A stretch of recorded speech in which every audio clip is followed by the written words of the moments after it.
Fire. Welcome to episode 22 of Savage Discourse. And we've got our first special guest with us today. We do. We were able to get him in the studio. Here he is. Actually, hold on before we introduce him. Sorry, hold on. We actually are in a new studio.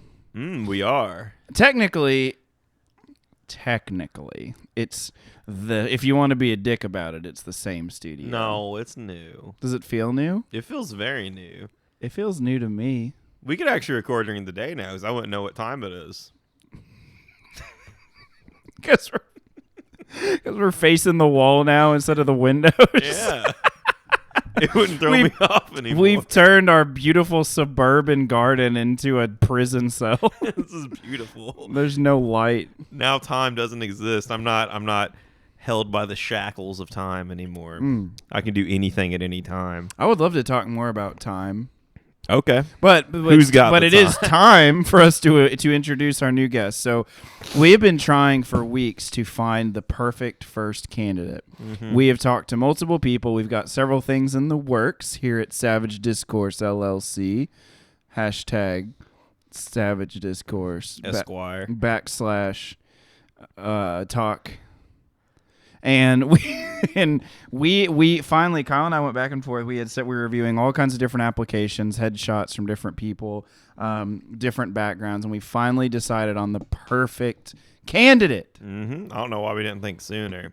No, I didn't. So Kyle, this is actually a close friend of Kyle's, and it's actually someone that I've known for most of my life as well. Yeah, I can't think of a time when I didn't have this guy in my life. No, me either, honestly. It's always kind of been there. But this is obviously a huge honor and guest to invite this person onto Savage Discourse. And this is the inaugural first episode where we do have our first guest. Yeah, we still haven't got the third mic situation figured out yet. So, But I think today it'll work it out. Yeah, It'll be okay. I think he's gonna share mine or maybe yours. I don't know. Whoever he's in between. Yeah, us. he seems pretty amenable. I mean, it's okay. Yeah, he's okay with it. I think He's fine. he's okay with it. Okay. All right. Well, without further ado, introducing. Whoa. Oh my God! I almost killed it. Oh my God. That was so fat. Life is so precious. Jesus, this is not how we get a second guest. No, well, not from. Stop it. Well, I'm just trying to Introduce him for God's okay. sakes. World, meet, Patty the potato. He's a russet potato. He has many beautiful eyes. He's robust. He's firm. Smells earthy. He's in my backpack. Takes blunt trauma well. Mm-hmm. I keep smelling. I'm very gustatory. I'm very olfactory. I am shocked by the lack of eyes on this potato. Like, there's a lot of places as I throw it across the room. There's a lot of places for this potato to potentially have eyes, but there's just these gouged out. A lot of eye holes with no eyes. Yeah. Should we draw a face on him? I'll be right back. Oh, Patty potato. See, I recently purchased 40 pounds of potatoes, and good old Patty here was the standout. He was the one that we decided to interview. He's actually just the one on top that I grabbed today, but he's happy to be here, and we're happy to have him. Okay. I'm so sorry. This is so unprofessional. We should have taken him through makeup first.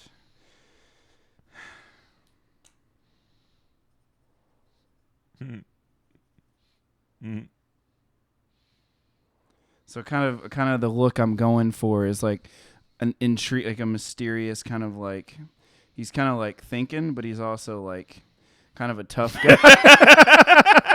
That's a tough spud. I want him to have an ear piercing though. Oh my God. I'm going to give him an eyebrow piercing. Whoa, what are you doing to Patty? Dude, he's a bad spud. He's going to fucking rob us. No. I'm gonna give him a giant. Don't give him a teardrop. I'm gonna give him a giant nose.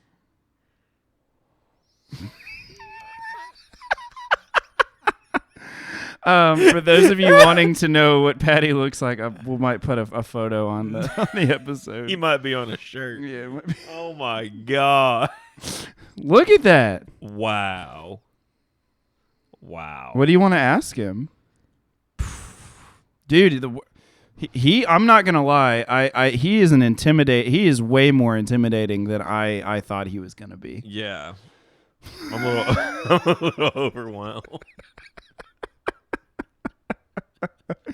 He's got some very intense features. Like the fucking crater in his forehead. Dude, who knows what trauma he's seen, what trouble like where he's been. I think it's a lot. So we have nicknamed him Patty the Desperado because he's a desperado. Yes. Well, he's gonna be there. Well, welcome to the show, Patty. Would you like to plug anything or give us any updates? Here he comes. I'm going to share my microphone.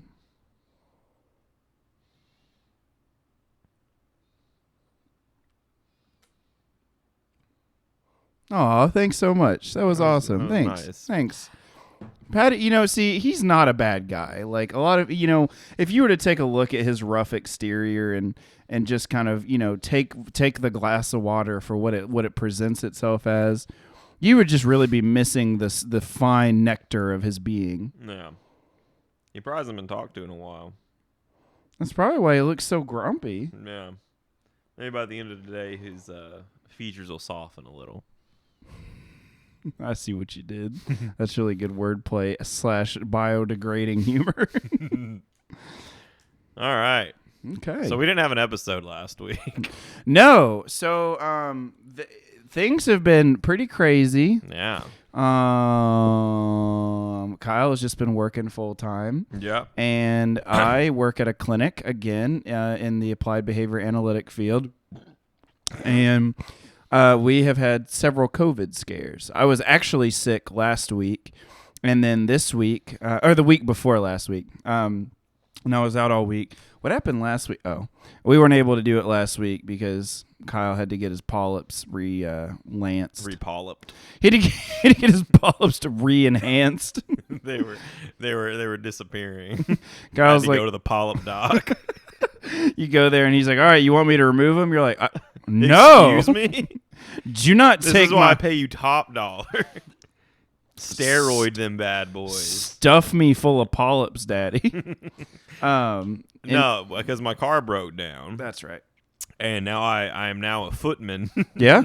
I walk everywhere and I enjoy it. You're an errant soldier. You're an itinerant. You are moving between locations. Yeah, I live in a pretty central part of anywhere I want to go. Everywhere I want to walk is only like an hour away on foot. Is that central? I would think that central is like 15 to 30 minutes.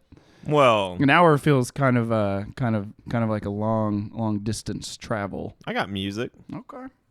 So Kyle has been hoofing it and losing weight, and we are now kind of locked into another informal weight loss, by which I think he is doing much better than me.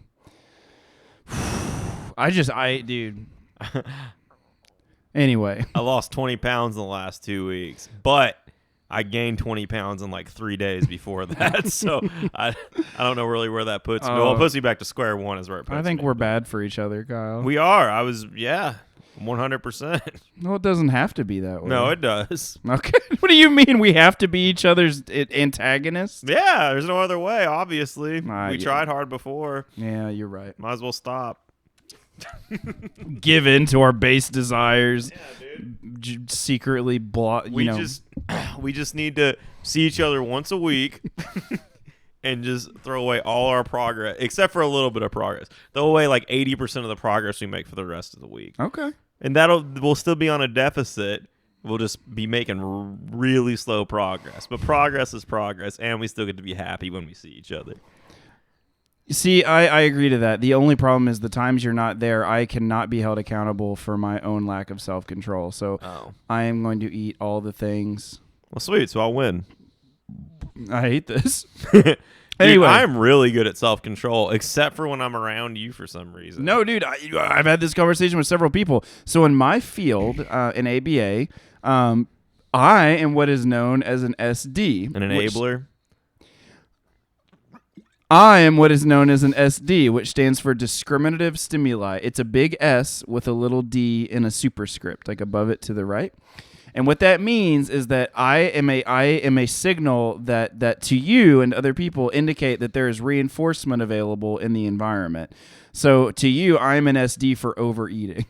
I think it's because you reinforce everything. Yeah. How'd she get in here? Carbo.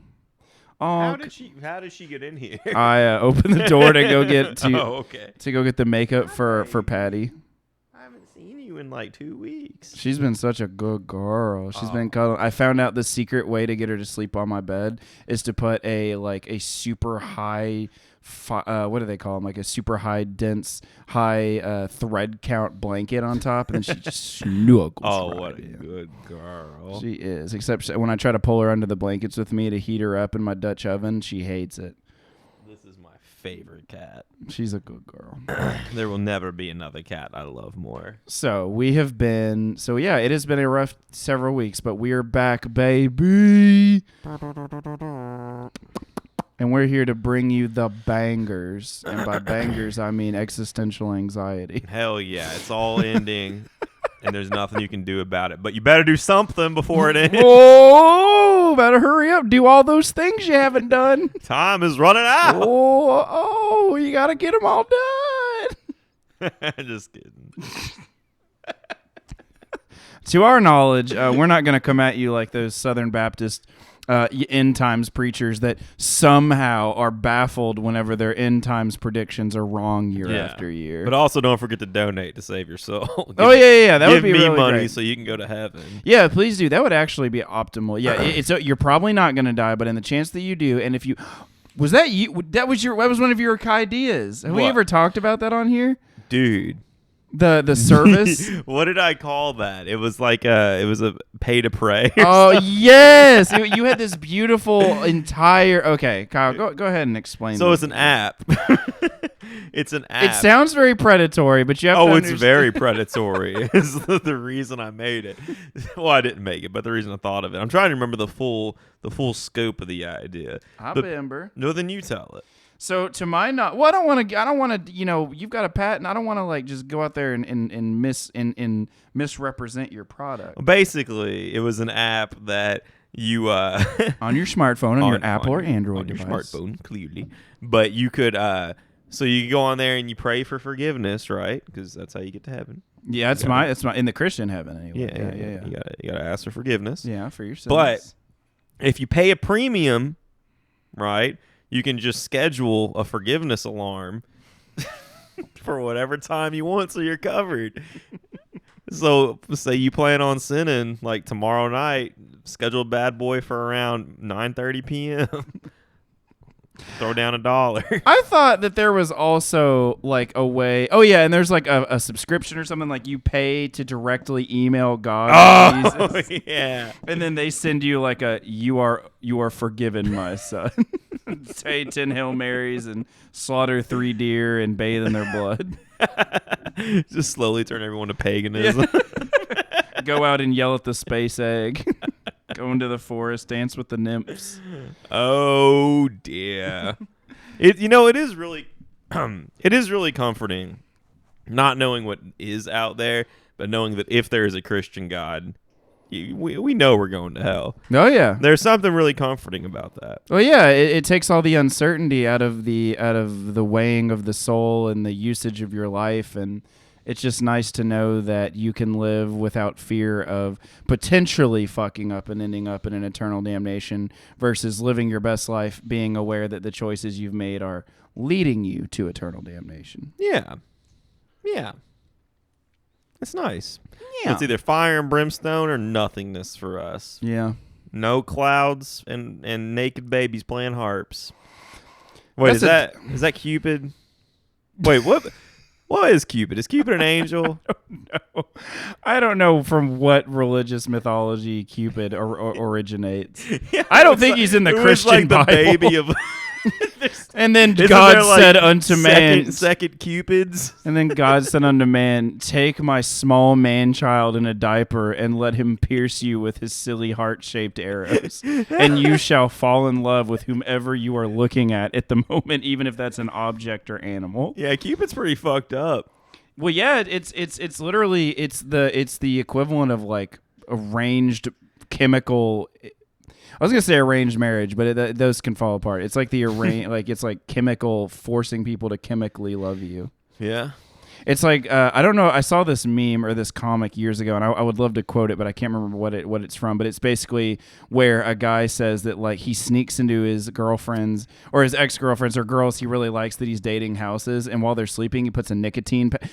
Whenever he stays the night at girls' houses while they're sleeping, he puts a nicotine patch on their back. When they wake up, he takes it off, and so whenever he's not around anymore, they get really weird and think that they miss him and crave him. That's fucked up. Yeah, that is some mind fuckery. Yeah, that's wicked good psychology. Yo, he's probably a doctor. No, now. you should be the Joker. Oh man. So we're back. And it's good to be back. Didn't you miss us, Zach? No, we have 22 other subscribers. There's other people that it seemed to enjoy. I want to know how many accounts Zach made. Zach, please tell me you're not 15 of those. 15 to 21 of those. Wait, you're not Max Zeichel, are you? You're not the porn guy. Are you the porn guy, Zach? Because like that would really explain some things in your behavior. That would explain why that porn was you. So, what's happened in the last few weeks, Bubby? I was working. I think I'm getting better at my job. Have you blown up any city blocks? They haven't told me if I have, which I feel like that would that would be incredibly nice of them to shield you from that information. Like, he's new. Exactly. Like that's such a hilarious idea. Is like what degree of safety net do they give people? It's like air pilots. Like you can crash a few planes before you're kicked out of the program. That's fine. We don't want to discourage you. We just trained you for 2 months. We can't be losing you now. We know there's like 1 billion dongles and instruments in that little cockpit. Like we all fudge the numbers every now and then.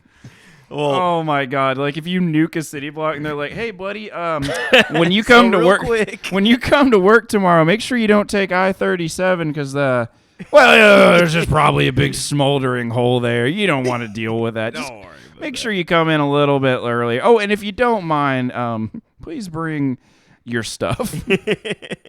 We are gonna have to give you a mandatory drug test, and we're gonna have to go over what a high pressure gas mark looks like. We really hate to do this, but we're gonna have to write you up. We usually allow a minimum of 100 deaths, and you hit the 350 death mark. Gonna have to slap you on the wrist. It's kind of a formality. God, I just hate being this guy. You know, I don't want to be that guy, but my boss is up my ass. You know, you get it. I'll buy you a beer after. It's fine. Just imagine like doctors like yeah. come in, they just walk out of the room and the body explodes and come back in. Like, what happened? They're like, well, Bob, you know, you did your best. Let's look at the positives here. You didn't find the nerve, but you did find the other nerve. You found a nerve. You found a nerve. And now you're free to find that other one with no repercussions. Get back in there, Bob. We like to look at these type of situations as learning opportunities.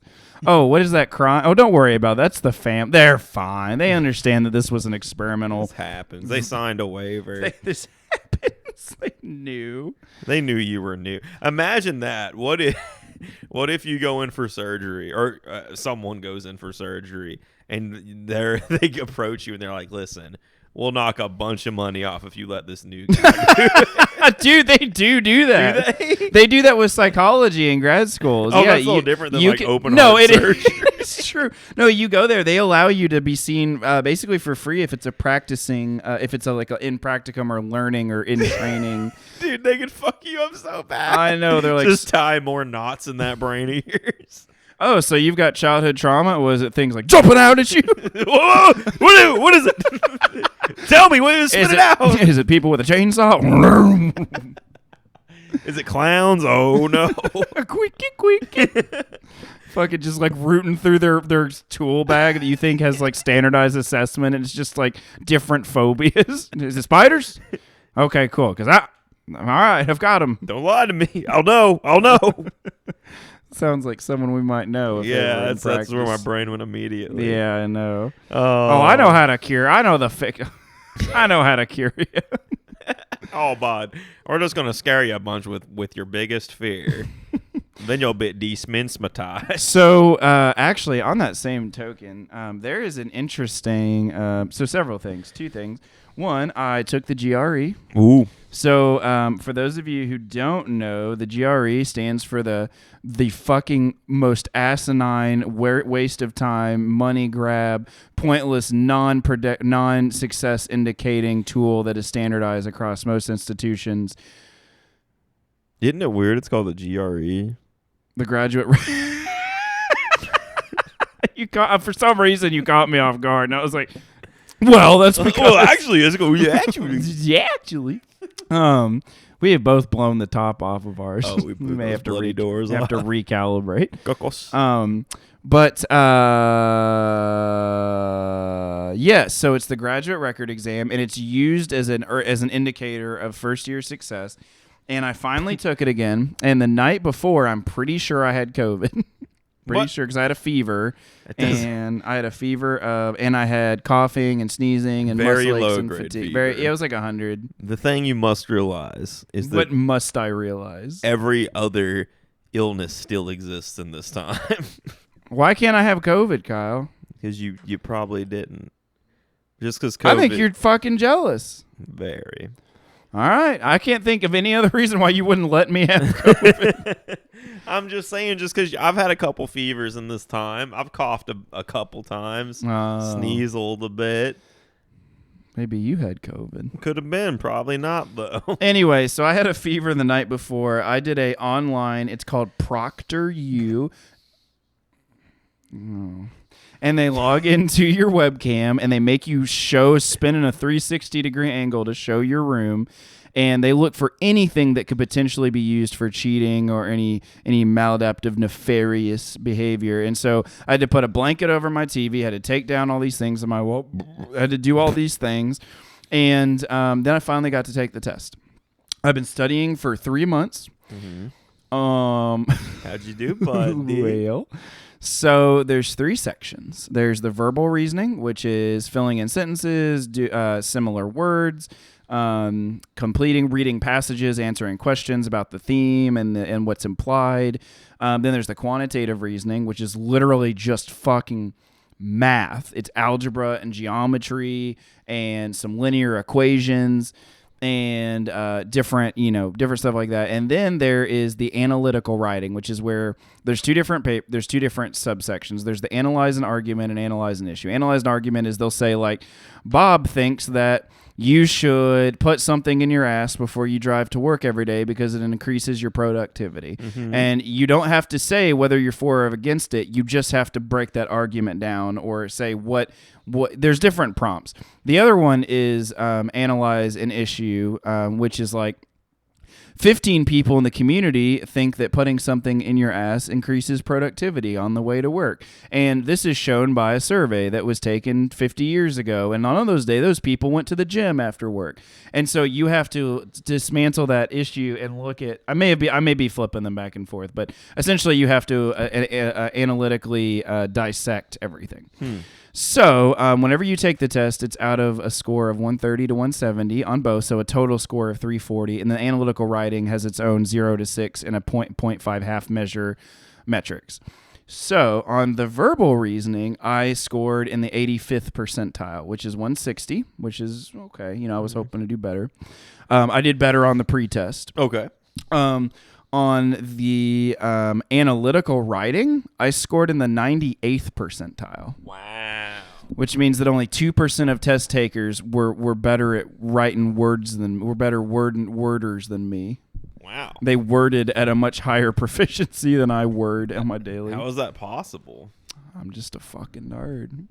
And then on my and then on my quantitative, I scored in the 15th percentile. Oh. It's like the 22nd, and I know why I did so bad. It's because I spent way too much time on problems I didn't know instead of skipping ahead and doing all the other problems. Wait, the 15? Does that mean that 15% are better than you, or you're in the bottom 15%? That one. It means that of all the test takers, I don't think it was 50. I think it was like 22, but it was really fucking low. It was like 88% of test takers did better than I did at math. Wow. So yeah, and I studied exclusively math for the 3 months. Yeah. So I'm gonna blame it on the fact that I almost said had a seizure, that I had a fever the night before, and that in the first section I spent the entire time doing like 1 or 2 problems instead of skipping ahead to the ones I did know. Yeah. And coming back, I got locked on because I was also recovering from the fever and I didn't feel my best. So, yeah. But apparently I still did well. And after consulting with other people, they think that's going to be fine. So also, don't forget, math's fucking dumb. Well, the main takeaway here. So I am actually looking at going into, I'm about to start, I just reached out to several professors in my doctoral from my graduate program where 5 years ago, and I got my master's in ABA, and I reached out for letters of rec from them. So and I also have I have 2 letters of rec already that are in the works, and one of them comes from a very highly esteemed person who I have the utmost, truly, out of my podcast character, the utmost respect for. I don't know. I'm just very excited. So anyway, I'm going back to grad school. I don't remember why I brought this up. I got lost way in the weeds. We were talking about what we've been doing, and you said the GRE. Yeah. That's why. So yeah, I started working on my statement of purpose, which you have to apply to. So dumb. For a PhD. Well, dude, think about it. Like, okay, when you're going to a doctoral program, you're going to do one of 2 things. You're going to do one of 3 things. You're going to do clinical work. You're going to work with patients. You're going to conduct research to further the scope of the field and to add to the methodology and the treatment tools and everything else. Or you're going to teach at a collegiate level. So why not give you a questionnaire with those 3 choices and you bubble in what you're going to do? So here's why. So if you're going to do any of the top 2, especially the research, because clinical work you can get from like a PsyD program, a doctorate in psychology, versus like a doctor of philosophy in psychology.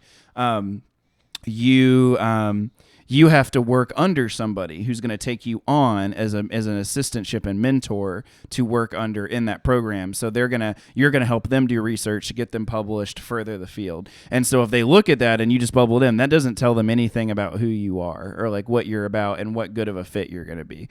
So basically it's another screening tool for them to be like, well, I really like this guy, but he just doesn't seem enough like me. So it just seems like another hoop to jump through. Oh, it is. I don't like hoop jump. Oh, check this out. So when you take the GRE, you get to send it to 4 schools for free. But because I forgot to do that, and because I wasn't ready to do that, it's $27 a school for them to just send the test results that I have in a PDF on my computer to that computer. Why don't you just school. send it?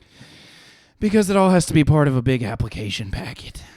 Do you not have the application? Nope.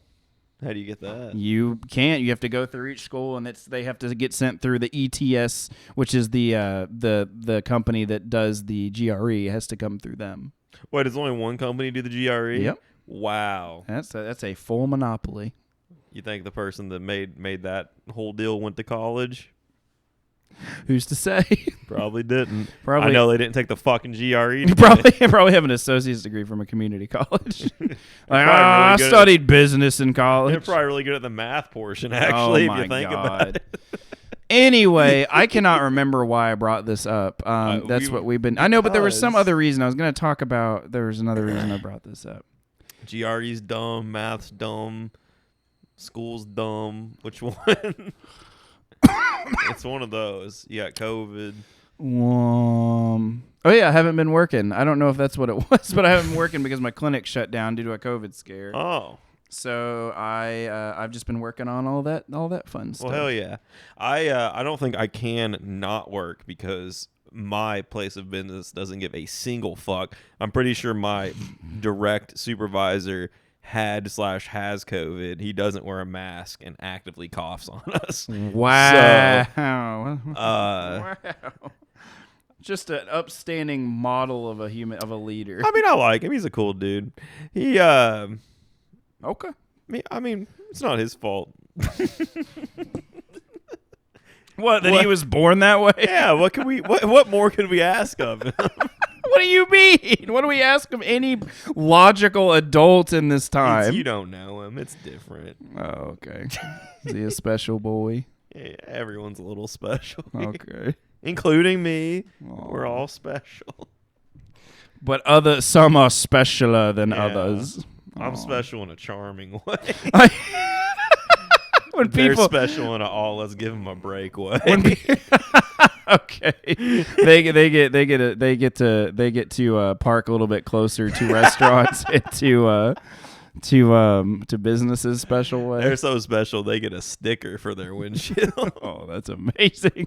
They don't actually have to drive anywhere. They get driven everywhere on a long bus. Oh, but no, it's been fun working with these people. It's a different demographic than I'm used to being around for sure. You know, I will say this is definitely building your character, Kyle. You are expanding. You are rubbing your raw sinews against the salt of the earth. It's hilarious, man. I just blend in and act like a Trump supporter. Oh God, dude, I'm in deep cover. Literally, as you've told me, all you have to do is just say "Who's to say," which I love. Yeah, I say that all you the just time. say "Hell yeah, brother." They don't know I'm being sarcastic. They're like, Kyle, you know what? We've been talking about it. We like you the best. You're the most agreeable. You're agreeable. You make us question things with the always asking who's to say. You know what? I wonder who is. Yeah, I never thought about it before, but you know what? Well, hell, who is to say? Who ultimately can say who? Anything. Oh God! I mean, we're all allowed to, but who should? But who should say? That is the question. Now that's a query. Now I'm not queer. Well, there's nothing wrong with that, but I'm not fucking. Yeah, no, but fat boy. How have you seen him? Since? Yes, I have. Okay, so for those of you who haven't listened to that episode, the episode is called Fat Boys Lament, and it was about Kyle's trainer in his job, in his truck training for his job. Yeah. And this was a very overweight man who has just an incredible outlook on life, but we have discovered is secretly terrified that Phallus is going to change his life. And so he's aggressively antagonistic of any weakness in other people, but then we'll also say, like, well, not that I care, not that it's a big deal, but I just kind of want to get a little taste. Yeah, dude, I don't get many chances to see him. But every time I do, I try to slip in just a little bit of gayness and just throw it his way. Just to gas gay him. Just a little to gay bit. light him. To rainbow light him. And he always gives me a little look, and he's like, wait, are you? His last time. So something happened, and all of us, or not all of us. He comes over, and he's like, are you wearing cherry blossom cologne? Not that I know what that is, but it smells really pretty. We had to go in and retake a test, and I don't know what happened. Like, I guess a bunch of our paperwork messed up. My whole class never took this test. That was just an accident, a goof about. We were all just out there locating unqualified for a few weeks. That's not legal. Oh, just a little goof about. Just a few I's and T's were on a document we were never provided. It was one of the 8 tests that we took, and we just forgot to take this one. But this one was for LG&E, like the actual gas and electric company here, and it was like the safety test they make all of their operators and contractors take, and literally, if I gave it to you right now, you would pass just fine. You don't need to do any of the reading. Did I tell you about this already? No. Oh, you don't need to do any of the reading. There's 3. We come in, they tell us to log on to this thing, And there's 3 sections. And before this, on all the tests that we've done in these classrooms, it's been like you click on this section, it walks you through like a slideshow, and then afterwards you take a test, and then you move on to the next section. Same thing. So I click on the first one. It's 95 slides, and there's a timer on it to where you have to wait 15 seconds for each slide. Oh, my God. So I'm sitting here. So let me tell you something real quick as an aside. Is that a work computer that you can download things onto, or does it have like a lock on whatever you can You put on it? can, but they can see everything you're doing. Okay.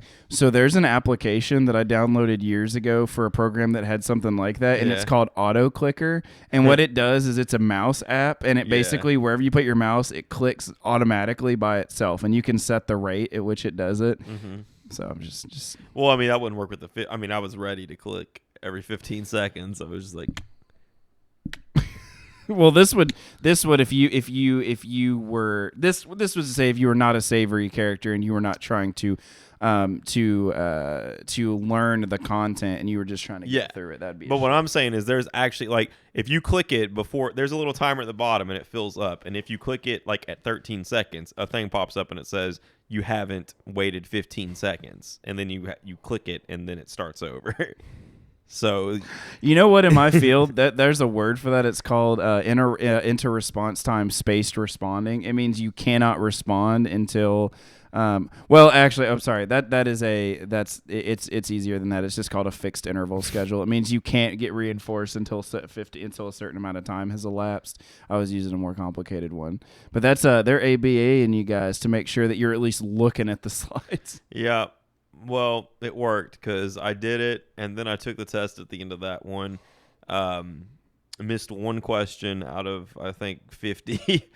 And then I realized the next 2 sections were reading material for that test. Damn. It was not You hard. didn't realize that you were being tested on content you hadn't learned yet or that you hadn't explored? It was that obvious, man. The one question I missed is not obvious, and I don't know how they slid this one in there, but it was like, what is the... And I don't know why we need to know this but as fucking utility locators, but it was like, how often does a forklift operator have to have their license recertified? And it was 5 years, 3 years, 2 years, or 1 year. Is it 1 year? It's 3 years. What? Yeah. What an arbitrary amount of time. Yeah. Jesus. That was in the 3rd section. Oh, my God. They were like welding questions. You were like, I'm not going to question the fact that none of this content has been covered in the course materials, but I'm just going to go ahead. Yeah, I guess I should be a welder. I don't know. That's what I got from it. Yeah. So anyway, Fat boy. The fat man was in there. Yeah. And when I walked in, he goes, "Oh, great. Here he is." Like everyone What else. just a prick. Like what just an unpleasant character But you no, walk in the it's room. it's not even that. Like seeing him around other people that he considers his peers, not the new guy that he's hazing. I put in quotations because that's what he's doing. He's trying to haze us. Like, oh, I'm looking down on you because I've been here since the beginning. Oh, you're going to deserve learn. it. You're going to be in my position one day, hazing these new You got to kids. learn how very unpleasant it is to learn all these things. Yeah. And so, like, I could just tell watching him talk to the people that he considers his friends that he just wants to be loved. Because I walked in and he is like, oh, here he is. Oh, great. Here he comes. And he's looking around and everyone's just at their computers looking down, not even looking up. And he's like, here's this guy. And I was like, oh, man, I can't sit next to you. And he was like, no, you can't. I love that. Dude, you have to do that. So for everything he tries to do, so basically you're neutralizing his game because every time he says something, you just get closer to him. He's like, oh, here he is. And you're like, oh, can I sit next to you? Well, the hell you can't. Well, I'm gonna. Why don't you come sit next to me then? There's 2 chairs over there. Dude, we've been hanging out. We should keep this going, man. Let's get tattoos. Come on, man. You shaved your pubes for me. Dude, remember that time in the truck we said we weren't going to talk about? Oh, there I go again. Oh, dadgum. Daggum. Oh, you know what? I get it. there are certain people that just have such limited social skills, such limited experience, such limited outlook, such limited education resources that when they get to that point in life, they just kind of just keep going. Yeah. Like there's no impetus to change, there's no impetus to grow, there's no impetus. It's just survival, and they've got a repertoire that requires the least amount of behavioral effort, and they just don't, they just do that. And that's fine. It works for them. It's the bare minimum, and it works. Yeah. And I think that they're tragic characters because their life could have been so many other ways. But also, if you ask them, I'm sure they'd tell you that they're happy the way they are, and it's good for them. Yeah. But I mean, their life could be a lot worse too. Yeah. Yeah. All of our lives could be anything. Yep.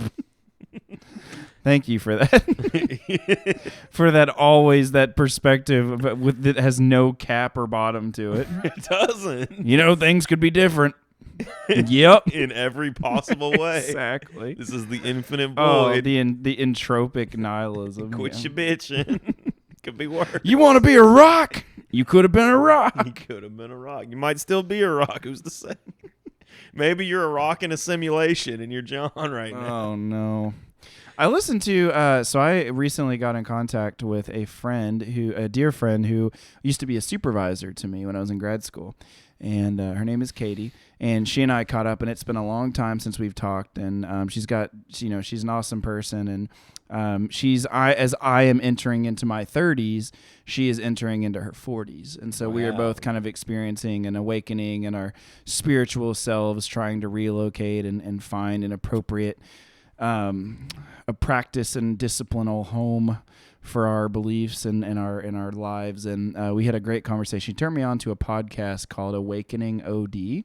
Have you heard of that? Mm-mm.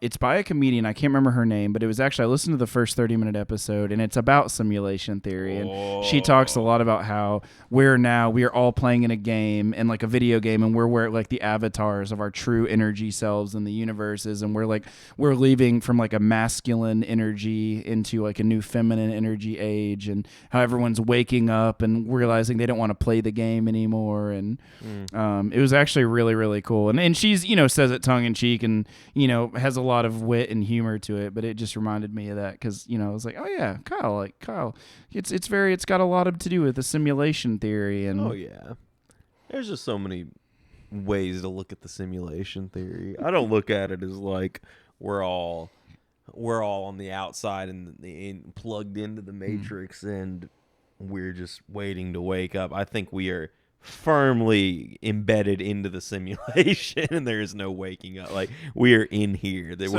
We are computer code. Speaking about being embedded in things, I don't know if we've talked about this on here, and I feel like that's my catchphrase, is I don't know if we've talked about this on here.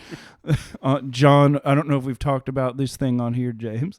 But would be what they call me in the schoolyard. I know, that's how I was introduced to you the first time. Like, oh, there's John. I don't know if we've talked about this before on the podcast, James. He's like, oh, hey, have we met? Wow, my reputation precedes me.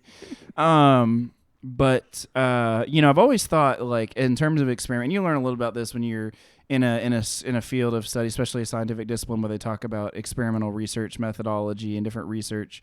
Research has been conducted. So think about what I've thought of, not what I like to think about, not that I'm like, reaching vinegar strokes thinking about this, but I do think about, like, what if you were born into like a cube, like a white cube, and there's always, like, let's just say they could be fluorescent lights, but let's say that you're healthy and you get we don't have to go into like the sci-fi-ness of it, like, whether or not you're happy or not. Let's just say you're born into it. You have all the things you need, but there's always light on, and it gives you the right amount of UV rays and everything else. It's just like sunlight. And the only time you sleep is when you, like, your body gets tired and you roll over and you put your hand over your eyes or something. I wonder, assuming the fact that you still had human interaction and people came and went, what would your perception of time be like? Like, what would you, so it's like, like when you think of ecstatic temporality, which is our perception of time and how it tends to slow down whenever you're anxious or where things are unpleasant or when you're really in the moment, and they really increase whenever you're having a good time or whether you're really enjoying something and everything's going well or you're doing something very routine. It makes me wonder, like, what would your perception of time be like? You probably wouldn't have much of one because if people are coming and going, that's something, but if not for like the day-night cycle and like things to actually like a clock, like exactly, and there'd be no clocks. It's like, what would 15 minutes? Someone's like, oh, we'll be in there in 15 minutes. Like, are you even able to approximate that amount of time? No, unless you're like sitting there just counting. They've done like studies. It's not necessarily that, but like if you lived in a cave, like with no sunlight or anything, your sleep schedule would switch to like you'd be awake for like 21 hours and asleep for 21 hours. Apparently. Really? Yeah. Yeah. Why is that? No.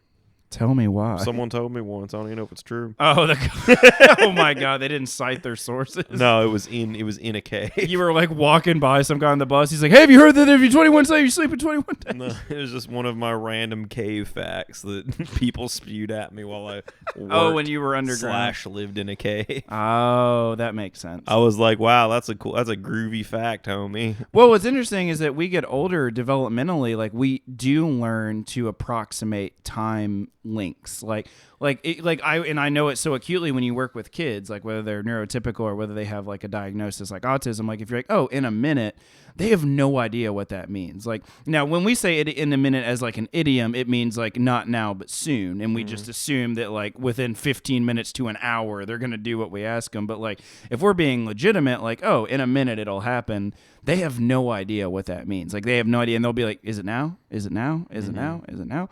And that could just be a way to contact reinforcement quicker and, to kind of exert control over the uncertainty of the situation. But it's just interesting because if you put someone in that room, the thing is like your sense of time would be dictated by either your thoughts or by the changes in stimuli in your environment, since there's no movement or light change or anything else. So it would be like, oh, the people came in the door at this time in space, and then they come back at this time in space, but in space time. But it's like, what does that mean? And like, how would you?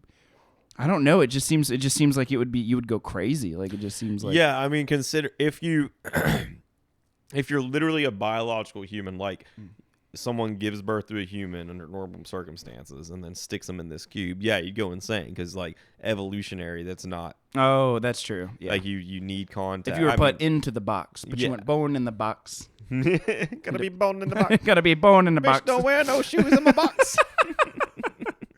I'm a 24 president box can to the Oh man. What were you saying? Oh. So if you were born in the box, that would definitely be, you would probably adapt to it versus if you were put into the box as an adult. Like solitary I'm saying not confinement. even that. I'm saying like a human baby, if you put him in the box, like that's just not how we're supposed to be, like from an evolutionary standpoint. There's quite a degree of suspension of disbelief that this thought experiment requires. It could happen. You've heard those stories about like the kids that were raised by gorillas and shit, right? Yeah. And I don't know why I'm laughing, but yes. They come out like fucking wild gorillas. Like they get them when they're like 11 years old, and they can't get them back into like the flow of life. And the reason why that is, and that's been well researched, is that there are several development, which kind of doesn't undo what ABA sets out to do, but it definitely throws a wrench in like the tabula rasa. Everyone's equal and everyone can learn things at different, everyone can learn things that they've lost. Is that there in developmental psychology, there's a lot of developmental milestones that have to be met. Like we use an assessment in my field called the VB-MAP, which stands for the Verbal Behavior Milestones Assessment and Placement Program. And from 1 to 3 years, from 0 to, it's like 0 to 12, 12 to 36, and then 36 to 48 months, I think. I could have those. Those are like, from those time periods are different developmental milestones that have to be reached. And if they're not reached in that time, there's almost a limited amount of time that you can actually teach those skills in. So when you have kids, like in these really terrible case studies where kids are like chained in their bedroom for 10 years, and after they're born and they're never given interaction, they're never taught how to talk, they're never go to school, they only acquire rudimentary language because they missed all those opportunities where the brain is developing and acquires those abilities. It makes sense. It's crazy. It's just part of our biology. Yeah, it doesn't. That's not hard to believe. I don't think that like a 15-year-old, if you locked someone in a room for 15 years and never give them any interaction, I don't think that they have any chance of coming out. Like, I don't think you could teach them for the next 5 years how to be normal, and then you wouldn't tell them apart. That makes sense to me. Yeah. It's funny. I was listening to a podcast when I was in Colorado, and they were talking about like how for a while, and like I don't know if it was the 50s, 60s, 70s or afterwards, how people started adopting chimpanzees as children and thought that they could raise them like children and they would develop language and everything else. And then because we're the same. We're the same. I know. And of course, like the chimpanzees learned a bunch of really aversive. They experienced really aversive. They were trying to make them wear clothes. They weren't in a natural habitat. They didn't get to do their species specific behaviors of rooting and grooming and the social behavior that they desperately need, the environment that they're from, that they're suited and evolved to be in. And they get really depressed and they get really sick, and then they show all these really terrible I can't remember if they're called I can't remember what they're called, but they're behaviors that occur because displacement behaviors that occur because they can't do what they are biologically designed to do. So they will groom and pick their hair out until they scab and they have giant wounds in themselves, or they'll lick themselves until there's a hole in their body. And it's really crazy. But again, the reason is because like there's this idea in science or in popular think in the zeitgeist of what's called the tabula rasa, which means a blank slate. Mm-hmm. And that what a lot of people mean by that is that when you come into this world, everyone is equal, and that everyone. And so what the problem is that if we accept that, there's a lot of people who are never going to get the support and resources they need because everyone does not come into this world equal. So in Steven Pinker's book where he talks about that, he talks about how if we accept that, we are actually doing so many people disservices because there's a lot of people who are born, without genetic, they're born differently or malformed. I'd say like 80% are equal. Is that, you think that's accurate? Are we talking about just like not nothing to do with like level of like wealth in the family and all that? We're talking about straight like potential for development, like mental, cognitive development. Is that what we're talking about? Yes, and not even potential, but like mechanical and anatomical similarities. Like people are born, like there's a great book by Adrian Rain called The Anatomy of Violence, where he did a brain scan of like hundreds of perpetrators of homicidal and aggressive acts in prison, and he found that they have different brain structures than like typical people. Most of them, this is crazy. Most like violent crimes and stuff, there's like a link to like head trauma. Did you know that? So the two and I know we've talked about this before. Have we? That's my other phrase. I know we've talked about this Have before. we talked about this before? I know we've talked about this and before. It's there's two factors that indicate what the likelihood. They looked at like dozens of factors in his meta-analysis where they looked at all these studies and all these different variables. The only two that indicate a high likelihood of becoming a homicidal or aggressive crime perpetrator is low resting heart rate and impulse control. Yeah, I've got both of those. Yeah. Oh my God, Kyle. Dude, you want to hear I don't know if I do, buddy. Yeah, never mind. No, go ahead. Okay. No. Well, come on. No. What is it? Nothing. No, nothing. What were you talking about? I don't know anymore. What were we talking about? Chimpanzees. You'd like that if we went back that, wouldn't I really would. Yes, sir. Yes, sir. I think my heart rate's getting lower. I'm calming down, John. We haven't heard a lot from Patty. No. You want to ask him something? He doesn't want to talk. He really seems pretty standoffish. I know. I don't think he actually wants to be here. He's been hanging out on the couch with us. There hasn't been any kerfuffle or issues. Yeah, he hasn't really caused a scene. No. Not in a typical sense. Oh, he's cold. Here, let's bundle him. Why are you so cold, Patty? There we go. You still got to see. Hold on. Uncover his face. There we go. Oh, we're smothering him. Devious potato. Look at him peeking out. That potato's got his eyes on you. That potato's up to no good. Now that's a spud you wouldn't want to dangle with. Oh, man. God, dude, I feel like they're... Oh, so here's a fun story. So recently, this has nothing to do with what we're talking about, by the way. Like, Okay. absolute abject difference. That's Like, fine. this Let's go isn't somewhere else with this. Okay.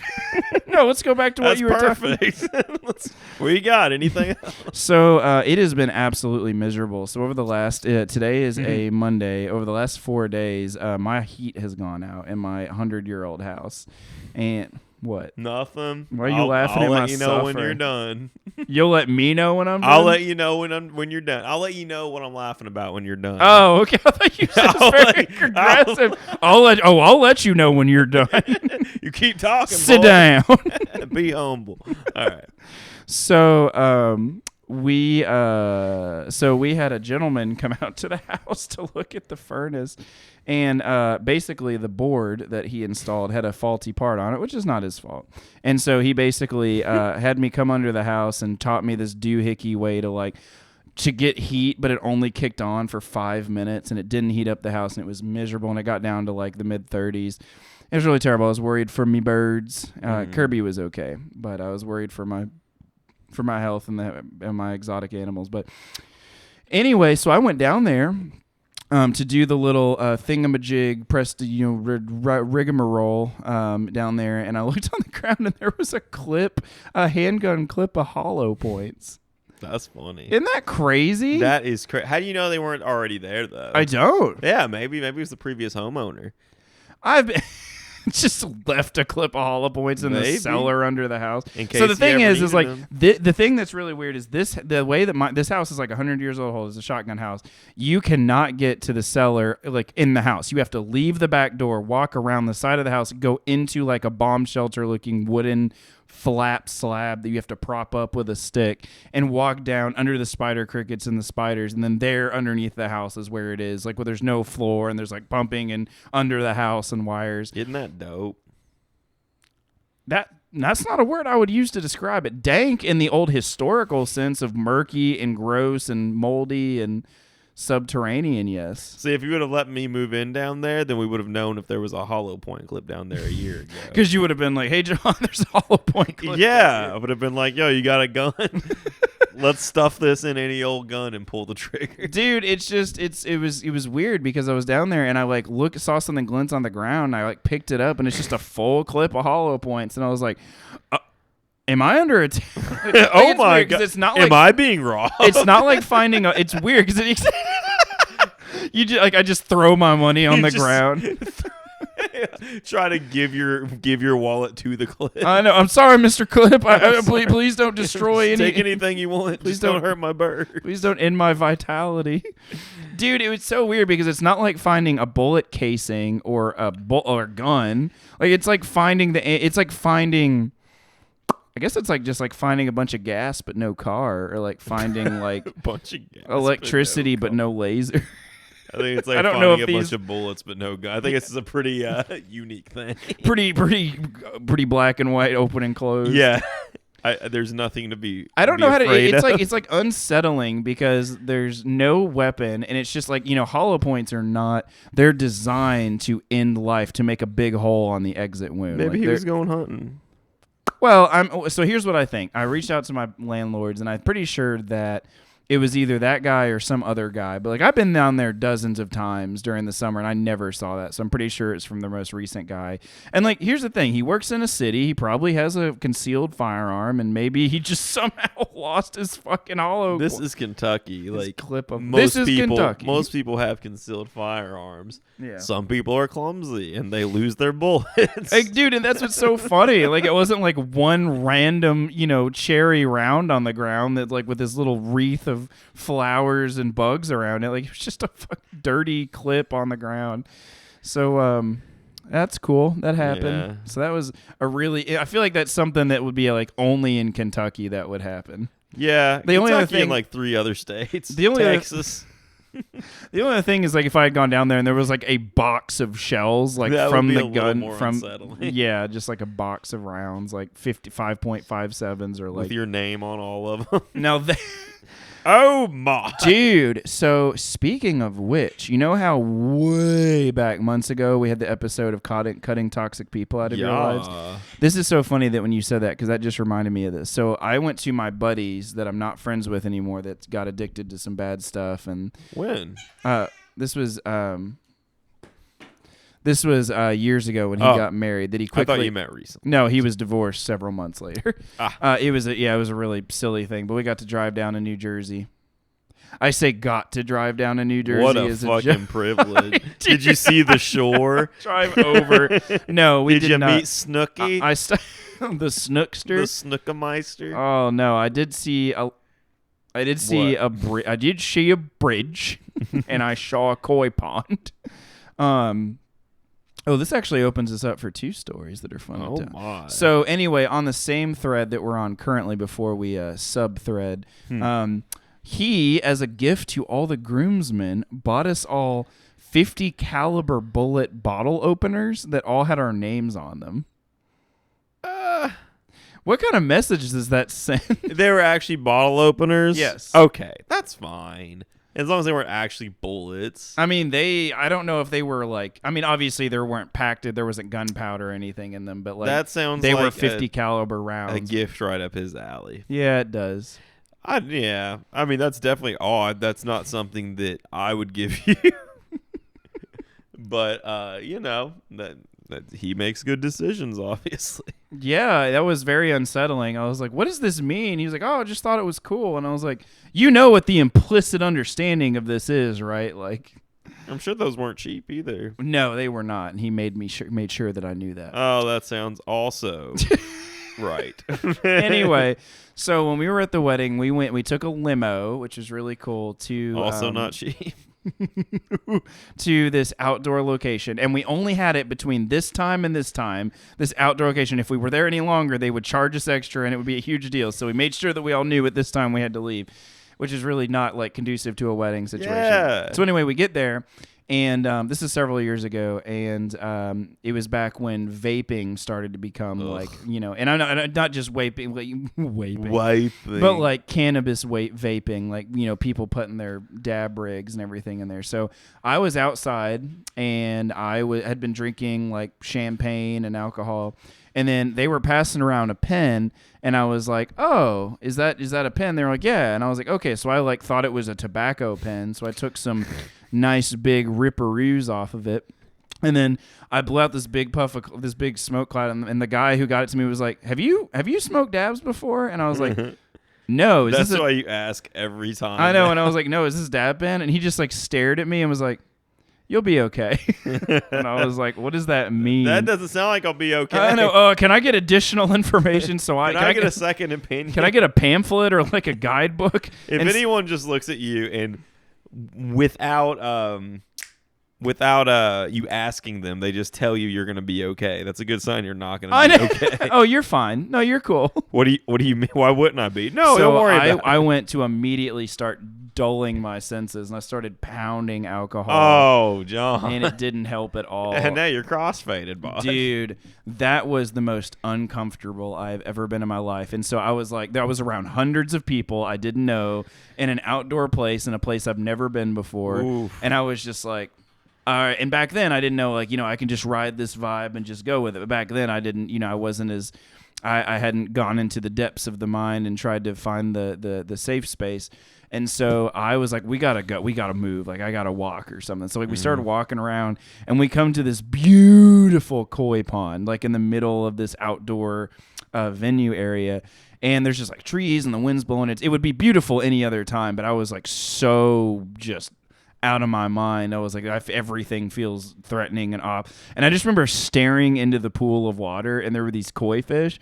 And I'm sure that the presence of people was a signal to them, we were about to get fed. Mm-hmm. And so they were just coming up to the surface of the water and peeking their little fish, koi heads out of the water and looking at us. And I just remember staring transfixed and being like, what are they thinking? What could they possibly be thinking about? And it's and then they're thinking, what are they thinking? And I got in this weird loop where I was could not get over the fact You're that basically having a psychedelic experience. I know, where the fish were looking at me and I was looking at them, and I just couldn't fathom what they wanted, or like why, or if they even wanted, or what they were doing.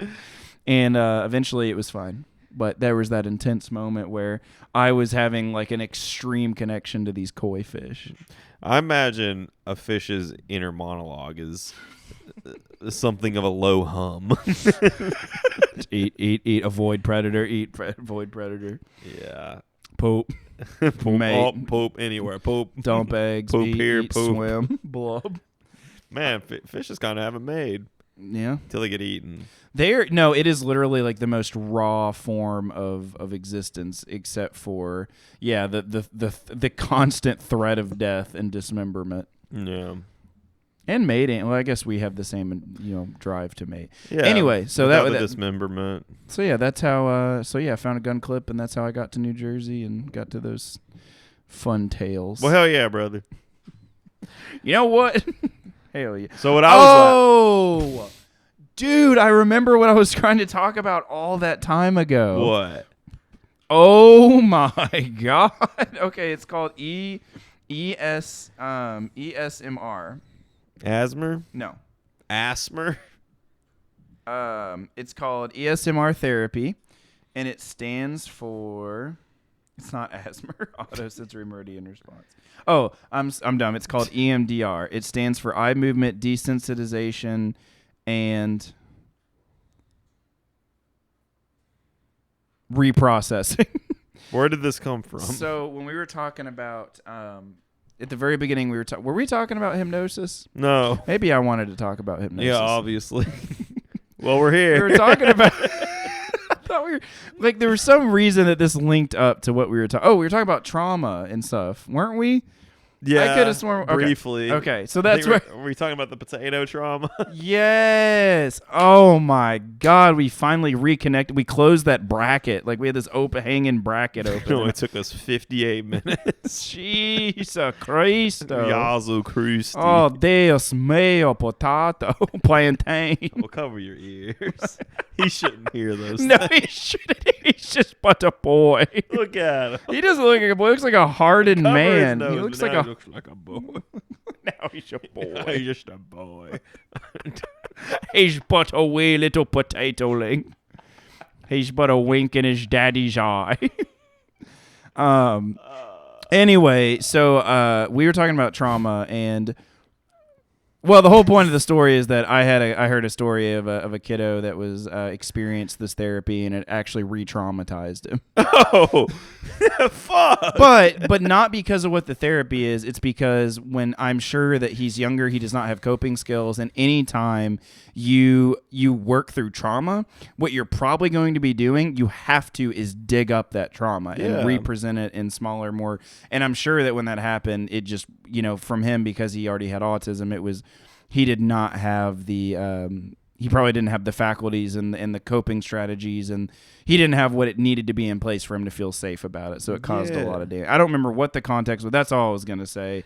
But I've also heard a bunch of good things about it, and it's really interesting. Yeah, that's a damn shame. It seems like I could definitely see that happening occasionally. Yeah. With therapy. I feel like it's the same concept with psychedelics, though. Yes. Either you it brings up your past trauma, you have a bad time in the moment, but you deal with it and move on, or you just get traumatized again. Yeah. Yeah. Yeah. Can definitely be that way.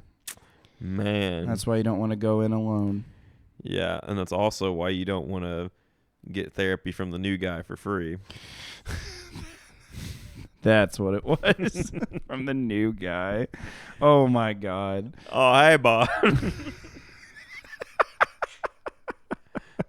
Hey, it says here that you're scared of men. Is that going to be a problem? Oh, I won't tell anyone. I know about the hippo laws.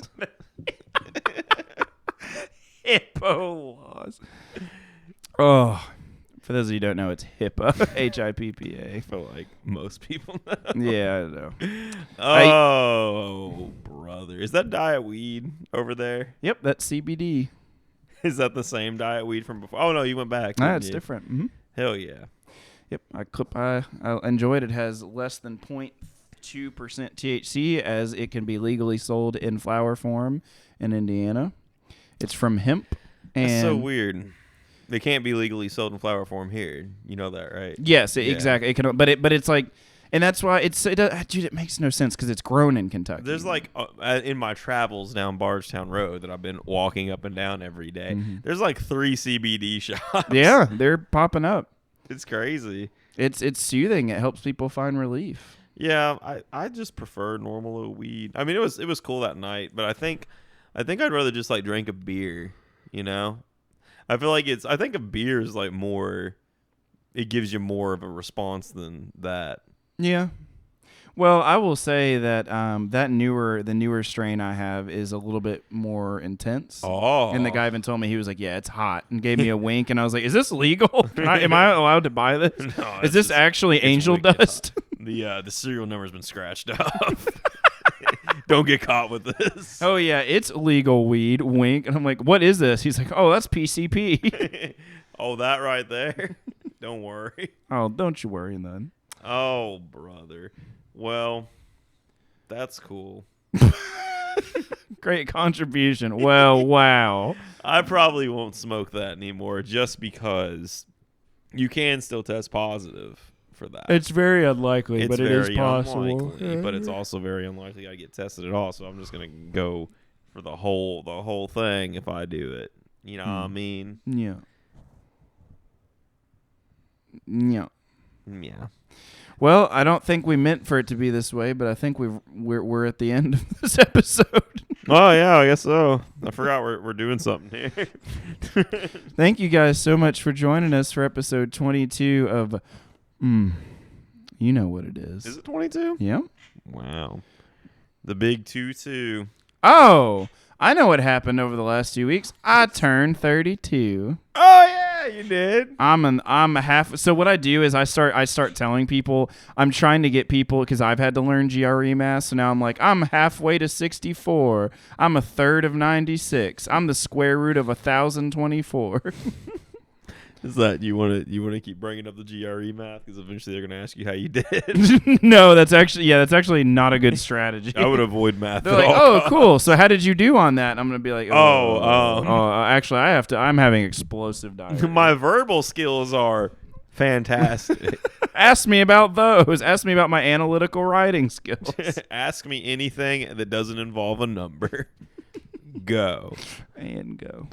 Have you seen the the when the doom music kicks in thing I just showed you? Have you seen the? I thought you were asking me if I've seen that, and I was like, "You mean the thing you literally showed me before we started this episode?" No. The Oblivion NPC dialogue. Yes, dude, those are so funny. Did you see the one I sent the other day? In the group chat, I the did. Ghetto It's not outside, not inside. He's not like, outside. "Bah, what I say? What I say?" And they're like, "What the fuck?"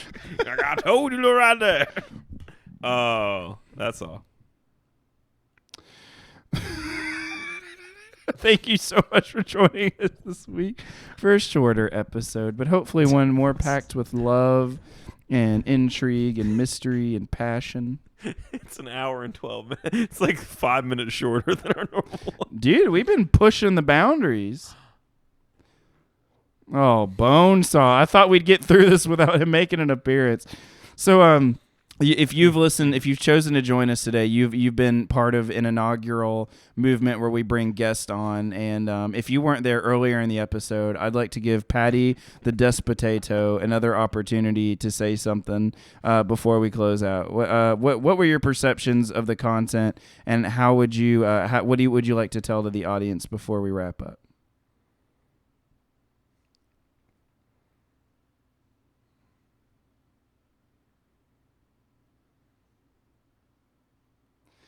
Wow, I literally couldn't have said it better myself. Very insightful. Dude, Also, who do you think's tuning in at the end of the episode instead of the beginning? Like, this is a radio show. Like, oh, for those that missed it, I'm John. For those who don't know, in this online YouTube format, if you somehow blindly clicked on the video without looking at the title. I don't know if you've looked at the analytics, but most of our views end around the 3-minute mark. So if you're just now tuning in on a leisurely Thursday afternoon. Oh. Thank you guys so much as always. It's been a pleasure to have you, Mr. Patty, on the show today. Look forward to better guests. Damn, just putting him down. Like No, I mean he's the first of many awesome guests. Sorry. French fry him now. Don't look at me like Don't. Maybe he'll be back next week. Yeah, we'll see. We'll see. Maybe he'll be around, but I don't know. I don't know. What? I don't like his face. Well, you did it. You should have let me draw. This is awful. Must be what it like to be a parent and have an ugly child. To be like, dude, could you imagine? I cannot believe that we did the sex and we put so much effort and we celebrated all these milestones of your pregnancy and we brought the baby to term and it came out looking like it fell out of the ugly tree, hitting every branch on the way down. I would just be like, that's not mine. You cheated. Looked like it was put in a burlap sack and thrown against a ceiling fan. I'll raise it, but I'm not taking responsibility. That's my son, but I hate him. Look at that face. Look at this face. I'm not going to cuddle him. I'm prettier than he is. That demon seed is ugly indeed. Wow. All right. Goodbye. All right, bye. I'm Kyle. Bye.